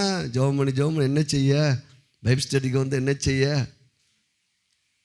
ஆராதனைக்கு வந்து என்ன செய்ய, இல்லை ஆண்டவரே எல்லாத்துக்கும் நீர் தானே காரணம். எங்களுக்கு உத்தமம் எதுனா, நாங்கள் பேசாமல் எகிப்தில் இவங்க 5 ஸ்டார் ஹோட்டலில் உட்காந்துருந்தாங்க, எகிப்தில் அடி வாங்கிட்டு கிடந்தாங்க, அடிமத்தனத்தில் இருந்தால் கூக்குரல் இட்டாங்க. இவன் சொல்கிறான் எங்களுக்கு ரொம்ப உத்தமம். ஆண்டவர்கிட்ட இப்படி பேசுகிறாங்க பாருங்க, எங்களுக்கு ரொம்ப உத்தமங்க. ஹலோ போதும் இவ்வளோ தூரம் கொண்டு வந்தது போதும், நாங்கள் திரும்புகிறோம். அதுக்கடுத்து பாருங்க, அதுக்கடுத்து என்ன செய்யாங்க, பின்பு அவர்கள் ஒரு தலைவனை ஏற்படுத்தி கொண்டு எகிப்துக்கு திரும்பி போக வாருங்கள் என்று. அடுத்து யார் மேலே செய்யணும்? இதுக்கெல்லாம் காரணம் இந்த பாஸ்டர் தான். இவர் எப்போ பார்த்தாலும் ஆசீர்வாதம், செழிப்பு, சுகமாயிரும், அதி சீக்கிரத்தை நீங்கி விடும், நல்ல பலன் கிடைக்கும், நன்மை கிடைக்கும். இவர் தான் பாலும் தெரியும். இந்த தலைவரே சரியில்லை, தலைவரை மாற்று. பிரைஸ்லாம் எங்கே பாயிண்ட் கொண்டு வரான் பார்த்தீங்களா? ஒன்றுனா கொண்டு வரான் பாருங்க. கர்த்தர் சொல்லிட்டு இவர் எல்லாரும் தலைவரே மாற்றிய தலைவர் சரியில்லையா? தலைவர் என்னையா நினச்சாரு? பாலும் தேனும் ஓடுகிற அந்த தேசத்தில் போய் ஜனங்கள் நல்லா வாழணும். இது யாருடைய விருப்பம்? தேவனுடைய விருப்பத்தை சொல்லியிருக்கார். பிரைஸ்லாம் இன்றைக்கி பாருங்க, ஒரு கூட்டம் உபத்திரவத்தையும் கண்ணீரையும் வேதனையும் பேசுனா அங்கே கூட கூட்டம், நிறையா கூட்டம் இருக்குது. அல்லேலூயா. ஆண்டவர் அழிக்க போகிறாரு, கலிபோர்னியாவை அழிச்சிட்டு கொண்டு இருக்கிறார். இன்னும் இந்த பக்கமாக வந்து அழிக்க போகிறாரு. இந்த அங்கே வந்து சுனாமினால் கொஞ்சம் அழிச்சிட்டாரு. அடுத்தது கொரோனாவால் ஆண்டவர் அழிச்சிட்டாரு அப்படின்னு சொன்னால் எல்லா ஜனங்களும் அங்கே கூட்டம் என்ன செய்யுது பாருங்க. பிரேசலா, தலைவரையும் மாற்று, ஆண்டவரையும் வேண்டாம், நாங்கள் உத்தமம் அப்படின்னு சொல்லிட்டாங்க. உடனே பாருங்கள் என்ன நடந்துச்சுன்னா, உடனே அப்பொழுது மோசையும் ஆரோனும் இஸ்ரவேலின் புத்திரரின் சபையார் எல்லா கூட்டத்திற்கு முன்பாக மோக்குப்புற விழுந்தார்கள். அல்லேலூயா. ஆண்டவரே என்ன செய்ய பாருங்க. பிரேஸ்லாம் இப்போ பாருங்க, இவர்களுக்கு ஏன் இப்படி நடந்தது என்றால், ஒரே ஒரு வரியில் சொல்லுங்க பார்ப்போம். நீங்கள் எவ்வளோ நல்லா கவனிச்சுக்கிங்க சொல்லுங்க. விசுவாசம் இல்லை, வயிற்று வேற கற்பனை. கையை தட்டுங்க. அல்லேலூயா. கற்பனை. ஏன் இவர்கள் ஒன்றை கற்பனை பண்ணிட்டு இருந்தாங்க. இப்படி ஆகிடும், நம்மளால் முடியாது, அப்படி ஆயிடும். இவங்க 40 நாள் அளவும் கற்பனை பண்ணிகிட்டே இருந்தாங்க தீமையை. அந்த கற்பனை அப்படியே பார்த்துட்டாங்க. அவங்க கற்பனை பண்ணும்போது செஞ்சிட்டாங்க, அதை பார்த்துட்டாங்க. பார்த்து நம்மளால் முடியாது, இவங்க பெரிய ஆளுப்பா, கண்டு ஜுஜு நம்ம தெரியாமல் வந்துட்டோம், இந்த லீடரும் தப்பு, கர்த்தரும் தப்பு, நம்மாட்ட அங்கே ஒரு சட்டியில் கஞ்சி வாங்கி குடிச்சிட்டு ஒழுங்காவாத எகிப்து இருந்திருப்போம், எல்லாமே போச்சுடா. கடைசி என்ன சொன்ன, நீ ரசிக்கப்பட்டதே தப்பு, நீ அபிஷேகம் பெற்றது பாரு, நீ சர்ச்சுக்கு போய் என்னத்தை செய்ய, நீ காணி கொடுத்து எல்லாம் போச்சு, உனக்கு எல்லாமே போச்சு. பொய் சொல்லிட்டான். பொய்ன்னு பொய்க்கு புரியுதா? இல்லை என்ன எதனால் வந்துச்சு? கற்பனை. நடக்காத ஒன்றை நடந்ததாக சொல்லுவதுதான் அவனுடைய வேலை. அல்லேலூயா. அதே இது நம்ம நன்மைக்கு சொல்லணும். இப்போ எனக்கு நன்மை நடக்கலை, ஆனால் நன்மை எனக்கு நடக்கும், பெருக்கம் எனக்கு நடக்கும், சுகம் எனக்கு நடக்கும், பலன் எனக்கு நடக்கும், கர்த்தர் பெரிய காரியங்களை செய்வார். இதை கற்பனை பண்ணும். இந்த கற்பனை சக்தி எப்படின்னா, ஒரு கற்பப்பையில் அந்த குழந்தை வளர்வது போன்று. பிரைஸ்லா பாருங்க, உடனே கற்பமான உடனே குழந்தை என்ன செய்யாது? நல்லா புரிந்து கொள்ளுங்க. அது அப்படியே ஒரு மாதங்கள் கிடக்குது. குறிப்பிட்ட மாதம் வர ஒவ்வொரு மாதத்திலையும் அந்த ஒவ்வொரு உறுப்புகள் என்ன செய்கிறது? வெளியே வருகிறது. நல்லா புரிந்து. இது கற்பனை சக்திக்கு அதுதான் கற்பன் தரித்துன்னு யாக்கோபில் போட்டிருக்குது. நீங்கள் நன்மையை, வெற்றியை, சுகத்தை, ஐஸ்வர்யத்தை நம்ம சிந்திக்கும் போது உடனே நமக்கு நடக்காத போல தான் இருக்குது. சூழ்நிலை எப்படி இருக்குது? நம்ம நல்லா வெற்றியை பேசுகிறோம், ஆசீர்வாதத்தை பேசுகிறோம், ஐஸ்வர்யத்தை பேசுகிறோம், செழிப்பை பேசுகிறோம், சுகத்தை பேசுகிறோம், பெருக்கத்தை பேசுகிறோம். ஆனால் சூழ்நிலை அப்படி நடக்குதா? உள்ள கற்பம் வளர்ந்துட்டு இருக்குது. அல்லேலூயா, ஆமென், பிரைஸ் தி லார்ட். உள்ள என்ன செஞ்சுட்டு இருக்குது? ஆனால் நம்ம அடிக்கடி அபாசம் பண்ணிடுறோம். 3 மாதத்தில் 4 மாதத்தில் நெஞ்சிருச்சு. இவங்க என்ன செஞ்சிட்டாங்க? இவங்க எங்கே போகணும்? பாலும் தேனும். இவங்க அங்கே நெஞ்சிட்டாங்க, வனாந்தரத்திலேயே. ஆபாசம் ஆயிடுச்சு. பிரைஸ்லாம் கற்பனை சக்திக்கு எவ்வளோ பவர்ஃபுல் பாருங்கள். நல்லா நீங்கள் புரிந்துக்கோங்க.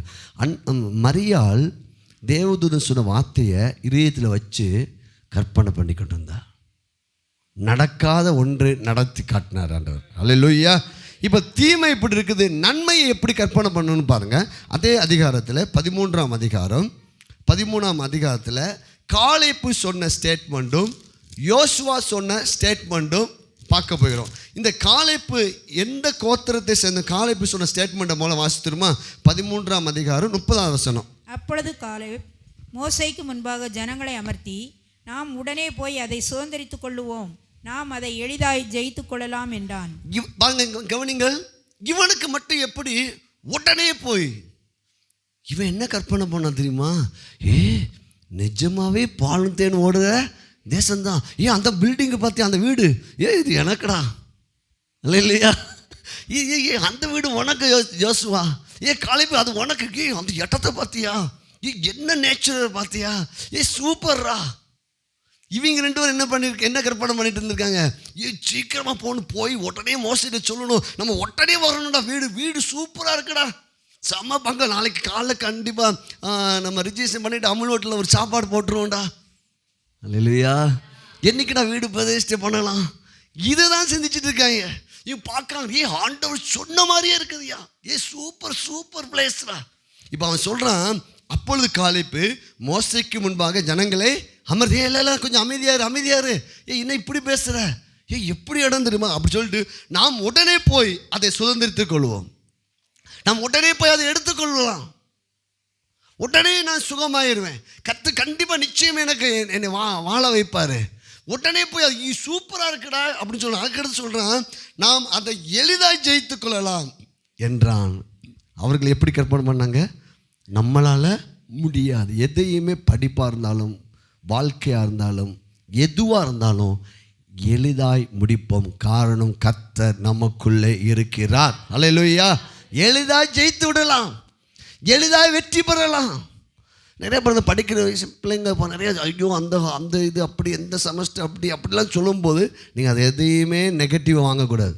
நான் சூப்பராக படிச்சிருவேன், அல்லேலூயா, நான் சூப்பராக வேலை பார்ப்பேன், எளிதா. இந்த காலேப்பு எதனால் இப்படி சொன்னான் தெரியுமா?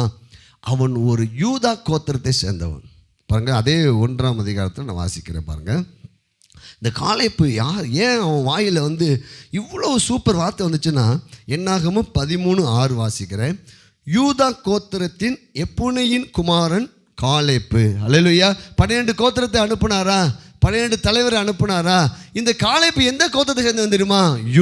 யூதா என்றால் துதி, யூதா என்றால் ஆர்ப்பரிப்பு, யூதா என்றால் டான்ஸ். அல்லேலூயா. ஆர்ப்பரிக்கிற துதிக்கிற ஒரு கோத்திரத்தினால தான் சொல்ல முடிஞ்சிச்சு, எளிதாய் கர்த்தர் இதை எனக்கு கொடுப்பார். ஹல்லேலூயா. நீங்கள் ஒன்றுக்கும் கவலைப்படாமல் எல்லாவற்றை குறித்து ஸ்தோத்திரத்தோடு கூடி ஜெபத்தினால் தேவனுக்கு தெரியப்படுத்துங்கள்.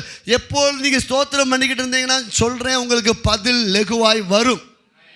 துதிக்கிறவனுக்கு பதில் லெகுவாய் வரும், ஆர்ப்பரிக்கிறவனுக்கு பதில் லெகுவாய் வரும். அவனால தான் சொல்ல முடிஞ்சு இப்போ போய் எடுத்துலாம்.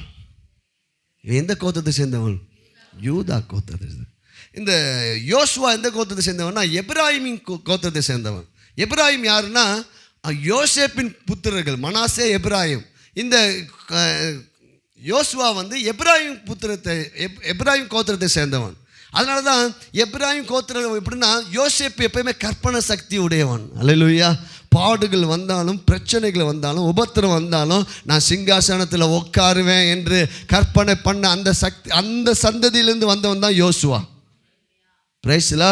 அப்போ நல்லா புரிந்து கொள்ளுங்கள், நம்முடைய கற்பனை சக்தி நம்ம அதிகமாக வளர்க்க வேண்டும் என்றால் நீங்கள் கவலைப்படக்கூடாது. பிரைஸ்லா. நல்லா துதிக்கணும், நல்ல உற்சாகமான பாடல்களை கேட்கணும். ஹல்லேலூயா.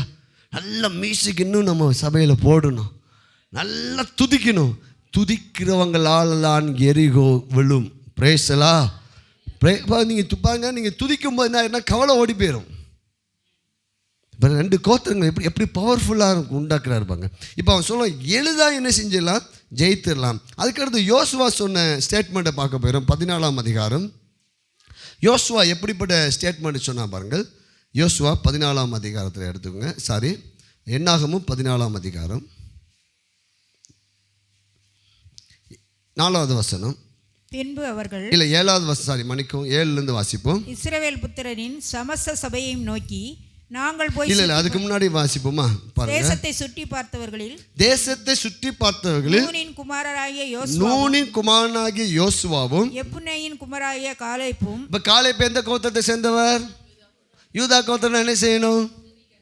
அப்பா அதையா சொல்லுங்க, திரும்ப சொல்லுங்க. யூதா கோத்திரம் என்ன செய்யணும்? துதிக்கணும். இந்த யோசுவா எந்த கோத்திரத்தை சேர்ந்தவர்? எப்பிராயீம். எப்பிராயீம் கோத்திரம்னா அதுல யாருடைய மகன்? யோசேப்பு. அவன் எப்படிப்பட்டவன்? கற்பனை சக்தி உடையவன். பிரேசலா. பாருங்க, இவங்க என்ன பண்றாங்க, இப்போ இந்த ஜனங்கள்லாம் கூக்குரலிட்டாங்களா, லீடர்ஸ் யாரு, மோசையும் ஆரோனும் மோக்கப்புறம் விழுந்துட்டாங்க. ஐயோ நான் என்னடா செய்ய போது, தலைவரே மாத்துறாங்க. அல்லேலூயான்னு. இப்போ இவங்களுக்குள்ள என்ன இருந்துச்சுன்னா, செம பிளேஸ்டா, செம இடம், பாலும் தேனும் ஓடு இடம், அற்புதமான இடம், அங்கே கொண்டு போகிறாரு. இவங்க ஏன்னா இப்படி அழுகிறீங்கன்னு சொல்லிட்டு இவங்க 2 பேரும் என்ன செஞ்சிட்டாங்க தெரியுமா? காலேப் யோசுவாவும் வஸ்திரத்தை கழிச்சிட்டாங்க.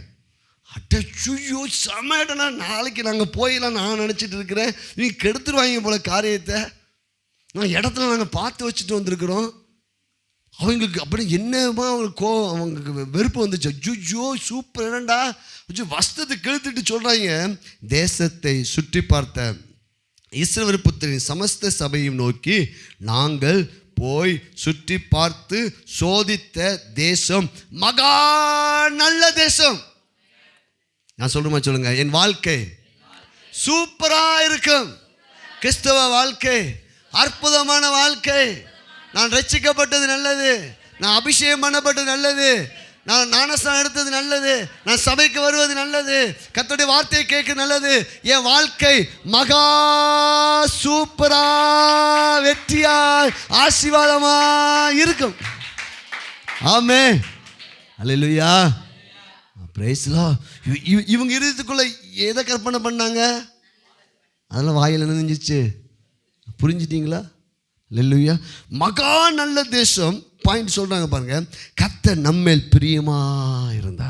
கர்த்தர் இவன் புரிஞ்சுட்டான், கர்த்தர் நம்ம எப்படிப்பட்ட நம்ம எவ்வளோ கஷ்டப்பட்டோம்டா எகிப்தில், எவ்வளோ அற்புதமான இடத்துக்கு கொண்டு வந்திருக்கான்னு. 40 நாள் என்ன செஞ்சுருக்கான் இவன், வேற மாதிரி நினைஞ்சிருக்கான்.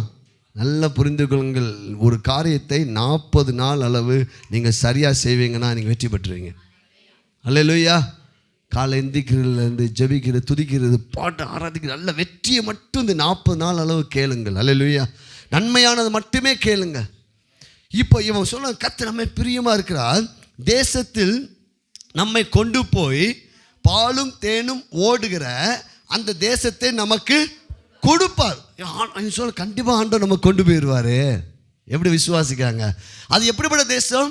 பாலும் தேனும் ஓடுகிற ஒரு நிறைவான தேசம். அது கண்டிப்பாக நிச்சயமாக கர்த்தர் நமக்கு என்ன செய்வார்? கொடுப்பார். இதுதான் கற்பனை பண்ணணும். அல்லேலூயா. இப்போ கிடைக்கல, போகலை, ஆனால் அவங்க பார்த்துட்டு சொல்கிறாங்க கர்த்தர் நமக்கு கொடுப்பார்.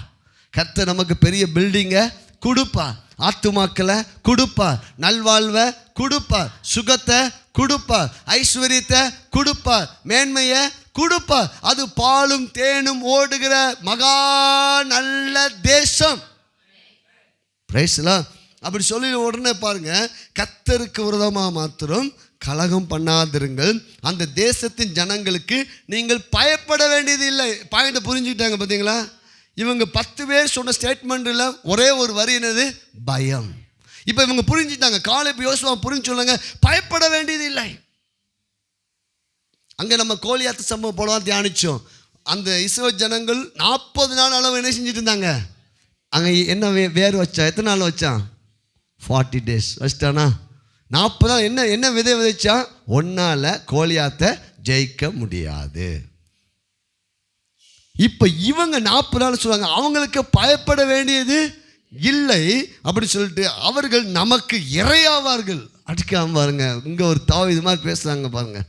அவர்கள் நமக்கு என்ன? இந்த பிரச்சனை அதை சீக்கிரத்தை நீங்கிருங்க, நாங்கள் முன்னேறுவோங்க, கர்த்தர் எங்களுக்கு பலன் கொடுப்பாருங்க, நாங்கள் எங்கள் கால்கள் மான் கால்கள் போல் இருக்குங்க, எங்கள் வயது திரும்ப வாழ வயது போல் ஆகுங்க, நாங்கள் இப்போ இருக்கிறத பார்க்கல 1000 மடங்கு பழகி பெருகுவோம். அவர்கள் நமக்கு இரையாவார்கள். இவங்க என்ன சொல்லிட்டு இருக்காங்க? இவங்க பார்க்குறாங்க, டே இவன் அவன் ஏனோக்கின் ராட்சச புத்திரனை பார்த்தா மிகப்பெரிய ஆளாக பார்த்தா, இவங்கள போட்டு தள்ளிடலாண்டா, செமையாக தள்ளிடலாண்டா, அவனை போட்டு தள்ளிடுவோண்டா, இங்கே அடிச்சிடுவோண்டா, விரட்டிடுவோண்டா. இவங்க சிந்தனையை பாருங்கள். அல்லேலூயா. பிசாசு அங்கே இருக்கிறான், செய்வன் அங்கே இருக்குது, எலுமிச்சம்பழம் இந்த பக்கம் இருக்குது, அந்த பக்கம் பொட்டு இருக்குது, இந்த பக்கம் ரோட்டில் நீ இதை களிம்பை தொட்டுட்டேன், அதனால தான் உனக்கு அது வந்துடுச்சு. அல்லேலூயா. சொல்லுங்க, எதுவும் என்னை சேதப்படுத்தாது, எனக்குள்ள இருக்கிறவ பெரிய. நல்லா புரிந்து கொள்ளுங்கள், நல்லா புரிஞ்சுக்கோங்க. உங்கள் கற்பனை நீ அது எலுமிச்சம்பழம் ஒன்றும் இல்லை, அந்த வேப்பிலை இலை ஒன்றும் இல்லை, அது கற்று கொடுத்தது. அதை நீ போய் காலை வச்சோன்னு சிந்திச்ச பார்த்தியா? ஏன்னா உனக்கு ஏற்கனவே நிறையா பேர் துர்ச்செய்தி எரிஞ்சிருக்காங்க. அது சொன்னால் கால் இப்படி ஆயிரும், இந்த வந்துடும், அது வந்துடும். அதை நீ என்ன செய்து கொண்டு இருக்கிறாய்? சிந்திச்சலையா? சிந்திச்சோன்னே அவன் ஹலோ வெல்கம் என்னை தான் சிந்திச்சாங்க, அதெல்லாம் வந்துட்டேன். உனக்கு வரதவன் மந்திரவாதமும் இல்லை. அப்போ நீ மிதிக்கும்போது சர்ப்பங்களும் தேள்களையும் மிதிக்கவும் சத்துடைய சகல வலை மேற்கொள்ளும் எனக்கு என்ன உண்டு? அதிகாரம் உண்டு என்று சிந்திப்பா என்றால் ஆண்டவருடைய பிரசன்ஸ் உன் வாழ்க்கையில் வரும். ஒன்று உன்னை சேதப்படுத்த முடியாது. நல்லா புரிந்துக்கோங்க. பாருங்க, அவங்க சொல்கிறாங்க அவர்கள் நமக்கு இரையாவார்கள், அவர்களை காத்த நிழல் அவர்களை விட்டு விலகி போயிட்டு. என்ன சொல்றான்னா, டே அவன் பாதுகாப்பு இல்லாமல் இருக்காண்டா. இவங்களுடைய கற்பனை சக்தியை பாருங்க. அவங்களுக்கு அடைக்கலமே இல்லை, அவங்களுக்கு பாதுகாப்பே இல்லை. எதை பார்த்துட்டாங்கன்னா, கோலியாத்துடைய தலையை தாவீது வெட்டின உடனே பெலிஸ்தர்கள்லாம் ஓடிக்கிட்டு இருக்கிறாங்க. அது போல் இவங்க பார்த்துட்டாங்க, கர்த்தர் இந்த தேசத்தை எங்களுக்கு கொடுத்துட்டாரு, இனி இவனுக்கு ஆட்டம் கிடையாது, இவன் எல்லாம் ஓட போகிறான். ஹல்லேலூயா. சொல்லுமா? இயேசுவின் நாமத்தினால எல்லா வியாதிகள், எல்லா தரித்திரங்கள், எல்லா பலவீனங்கள், தடை செய்ய ஆத்துமாக்கள் வரக்கூடாதபடிக்கு தடை செய்கிற ஆவிகள் இயேசுவின் நாமத்தில் விலகி ஓடிக்கொண்டிருக்கிறது. அவர்களை காத்த நிழல் அவர்களை விட்டு விலகி போயிட்டு. சொல்லுங்க, எங்களுக்குள் இருக்கிறவ பெரியவ. அதுக்கடுத்து சொல்றாங்க விலகி போயிட்டு கர்த்தர் நம்மோடு இருக்கிறார், அவர்களுக்கு பயப்பட வேண்டியது இல்லை என்றார்கள். எங்க விசுவாசம்? கர்த்தர் நம்மோடு. இப்போ இந்த 40 நாள் காலை பேசுவோம், கர்த்தர் நம்ம கூட இருக்காரா? இவனா ஒன்றும் இல்லடா, இவன் தெண்டை சாப்பாடுலாண்டா வளர்ந்துருக்கான் 9 அடி, இவனெல்லாம் ஒரு தூசியில் தூக்கிலாண்டா. ஏன்னா கர்த்தர் என்னோடு கூட இருக்கிறார், கர்த்தர் என்னோடு கூட இருக்கிறார், கர்த்தர் என்னோடு கூட இருக்கிறார். நான் நினைப்பதற்கும் வேண்டிக் கொள்வதற்கும் மிகப்பெரிய காரியத்தை கர்த்தர் எனக்கு செய்ய போகிறாரு. நான் பார்க்குற இடங்களில் கர்த்தர் கொடுக்க போகிறாரு, நான் பார்க்குற தேசங்களை கர்த்தர் கொடுக்க போகிறாரு, நான் பார்க்குற வீடுகளை கர்த்தர் தரப்போகிறாரு. மிகப்பெரிய ஆசீர்வாதத்துக்குள்ளே நான் நுழைய போகிறேன். ஹல்லேலூயா. காரணம் கர்த்தர் நம்மோடு கூட இருக்கிறார். இந்த விசுவாசம் உனக்கு வந்துச்சு பாருங்க. ஹல்லேலூயா. இதை கேட்ட உடனே நல்லா புரிஞ்சுக்கோங்க. ஏன் செழிப்பை, ஆசீர்வாதத்தை, வெற்றியை, சுகத்தை, நல்வாழ்வை எதுக்குற கூட்டம் நிறைய இருக்குது. உனக்கு வியாதி கர்த்தர் தான் கொடுத்தாரு, கர்த்தருடைய சோதிச்சு அப்படியே உன்னை பரலோகம் கொண்டு போயிடும்னு சொன்னால் அதை கேட்கறதுக்கு ரெடியாக இருக்கான். இப்போ தண்ணி போகுதுங்க, அது எதிர்நீச்சல் அடித்தாதான் உனக்கு கஷ்டம். தண்ணி போகிற போக்கில் போயிட்டா வியாதி அவர் தான் கொடுத்தது, உனக்கு பிரச்சனை அவர் தான் கொடுத்தது. ஆக்சிடெண்ட் ஆகிடுச்சா, கர்த்தர் தான் உன் காலை நெஞ்சிருக்காரு, உடைத்திருக்காரு, அதெல்லாம் எல்லாமே கர்த்தர் தான் செஞ்சுருக்காரு. நம்ம என்ன ஏன் ஃபஸ்ட்டு இப்படி கஷ்டமாக இருக்குது? நம்ம இது வனாந்தர வாழ்க்கைப்பா. நம்ம பரலோகம் போட பிற்பாடு அங்கே போய் தான் நல்லா சாப்பிட்டு ரெஸ்ட் எடுக்க முடியும். இங்கே உனக்கு ஒன்றும் கொடுக்க மாட்டார் அவர். ஏன்டா உன் பிள்ளைக்கு நீங்கள் நல்லா கொடுப்பியா, உன் பிள்ளைக்கு 3 வேளை சாப்பாடு கொடுப்பியா, உன் பிள்ளைக்கு ட்ரெஸ்லாம் வாங்கி கொடுத்து ஸ்கூலில் படிக்க வைப்பியா, உன் பிள்ளைய நல்லபடியாக கல்யாணம் முடிச்சு கொடுப்பியா. ஆனால் பொல்லாதாகி நீங்களே உங்கள் பிள்ளைகளுக்கு நல்ல ஈவுகளை கொடுக்க அறிந்திருக்கும் போது பரமபிதா ஹல்லேலூயா அங்கே இப்படி பசியாக வாடிட்டு இருக்கிற, ஆனால் இங்கே உனக்கு ஒன்றும் கிடையாது, அங்கே தான் எல்லாம் கிடைக்கும். ஹல்லேலூயா. நீ அப்படியே செத்து மடிந்து அப்படியே வா, அங்கே போனபடி தங்கத்தில் நீ என்ன செய்யலாம், எல்லாம் போட்டுக்கலாம். இல்லையா? இப்போ அப்போ நம்ம ஒரு தகப்பனாக இருக்கோம், நம்ம பிள்ளை கஷ்டப்படும் போது நம்மளால் உதவி செய்ய முடியாமல் இருக்க முடியுமா? ஆண்டவர் சொல்றாரு, இந்த பூமியிலையும் உங்களுக்கு நல்வாழ்வை நானே செய்வேன் கொடுப்பேன். இந்த கானான் தேசம் என்பது பரலோக தேசம் அல்ல. பரலோகத்தில் எதிரி கிடையாது, கானான் தேசத்தில் எதிரி உண்டு. நல்லா புரிந்து கொள்ளுங்க. இந்த கானான் என்பது பரலோக வாழ்வு இல்லை, பூமி நல்வாழ்வு. ஜீவன் உண்டாயிருக்கவும் அது பரிபூர்ணப்படவும் அவன் சொல்கிறான், திருடவும் கொல்லவும். அப்போ இங்கே ஒரு பரிபூர்ண வாழ்க்கை உண்டு. யார் விசுவாசித்தாங்க, காலேபும் யோசுவாவும் இந்த பரிபூர்ண வாழ்வை விசுவாசித்தபடியாக அவருக்கு அந்த தேசத்தை சுதந்திரிச்சாங்க. அல்லேலூயா. நாம் இந்த பூமியில் நல்வாழ்வு விசுவாசித்தால் நீங்கள் சுகத்தை, நன்மையை, வெற்றியை, உங்களுக்கு வேண்டிய அனைத்து ஆசீர்வாதத்தையும் சுதந்திரிப்பீங்க. சுதந்திரிச்சுட்டு சாட்டிஸ்ஃபேக்ஷனோடு போவீங்க. அல்லேலூயா. பிரைஸ்லா. ஒரு ஜோக்கு நான் வருது, பொதுவான ஜோக்குன்னு சொல்லிட்டேன்னு அப்போ என்ன செய்யணும், சிரிக்கும். கவனிங்க, ஒருத்தன் ஜெபம் இல்லை, ஒருத்தன் கடவுள்கிட்ட கேட்குறான், கடவுளே எனக்கு ஒரு 1 கோடி கொடுத்தீங்கன்னா நான் வரும்போது உங்களுக்கு என்ன செஞ்சிடறேன், கொடுத்துட்றேன் அப்படின்னு சொன்னான். உடனே கடவுள் சொல்வார், ஓகே மகனே, 1 கோடி ரெடியாக இருக்குது, நீ நெஞ்சுக்கோ. அல்ல இல்லையா? பாருங்க, இன்னைக்கு இந்த பூமியில் நமக்கு ஒரு நல்வாழ்வு உண்டுங்க. அவர்களுக்கு பயப்பட வேண்டியது இல்லை. நல்லா புரிஞ்சுக்கோங்க. அப்போ இப்போ சொன்ன உடனே பாருங்க, எப்பயுமேங்க நீங்கள் நல்லா இருக்கணும் விரும்புகிற கூட்டம் கம்மி தான். நல்லா புரிஞ்சுக்கோங்க. நீங்கள் இந்த பூமியில் நல்லா இருப்பீங்க அப்படின்னு சொன்னால் நீங்கள் நிறையா காரியத்தில் போராடி ஜெயிக்க வேண்டியிருக்குது. அது எதிர்நீச்சல். இப்போ வியாதியிலேருந்து ஆண்டை சுகம் கொடுப்பான்னு சொன்னால் நீ அந்த ஆண்டோட தழும்பெலாம் குணமானுங்க என்று விசுவாசித்து எதிர்நீச்சல் போட வேண்டியிருக்கும். வியாதியை கத்த தான் கொடுத்தான்னா அப்போ நீ எங்கேயும் செய்யக்கூடாது, ஆஸ்பத்திரிக்கே போகக்கூடாது. அப்படியே அப்போ நல்லா புரிஞ்சுக்கிட்டீங்க, நான் சொல்கிறது புரிஞ்சுக்கிதா? அப்போது எதிர்நீச்சல் என்பது விசுவாசம். பிரேசலா. எதிர்நீச்சல் என்பது விசுவாசம், நல்வாழ்வு என்பது விசுவாசம். இப்போ உடனே அப்பொழுது அவர்கள் மேல் கல்லெறிய வேண்டும் என்று 14:10 வாசிங்க. 14:10. அப்பொழுது அவர்கள் மேல் கல்லெறிய வேண்டும் என்று சபையார் எல்லாரும் சொன்னார்கள். உடனே கர்த்தருடைய மகிமை. எதுக்காக கல்லெறி இருந்தாங்க? இந்த 10 பேரும் இருக்கிற முதல் தலைமுறை அத்தனை கூட்டம், லட்சக்கணக்கான கூட்டம் ஒரு குரூப் சேர்ந்துருச்சுங்க. எல்லாம் டேய், அவன் மோசையும் ஆரோனையும் ஏற்கனவே நெஞ்சிட்டான், கீழே விழுந்துட்டாங்க. இப்போ விசுவாசமாக பேசிக்கிட்டு இருக்குது யார்? 2 பேர், காலேபும் யோசுவாவும். ஏய், தலைவர் லீடரே அவனே விழுந்து கிடக்கிறான். இவன் என்னடா விசுவாசம், எப்போ பார்த்தா விசுவாசம், நாங்கள் பெரிய மலை மேலே இருக்கிற பட்டணத்தில் இருப்போம், பெரிய சபையை கொடுப்பாரு, எப்போ பார்த்தோம் இவனுக்கு கல்லை கொண்டு எறிங்களா, முழு சபையும் கல்லை கொண்டு எரிய ஆரம்பிச்சிட்டு எரிய கல்லை எடுத்துட்டாங்க. நல்லா புரிஞ்சுக்கோங்க, இன்றைக்கும் கிறிஸ்தவ உலகத்தில் செழிப்பையும் வெற்றியும் சுகத்தையும் நல்வாழ்வையும் எதிர்க்கிறார்கள். அவர்கள் பெருங்கூட்டத்தை சேர்ந்தவர்கள். நல்லா புரிஞ்சுக்கோங்க. அவங்க தான் எத்தனை மெஜாரிட்டி தான். மெஜாரிட்டி யார் தான்?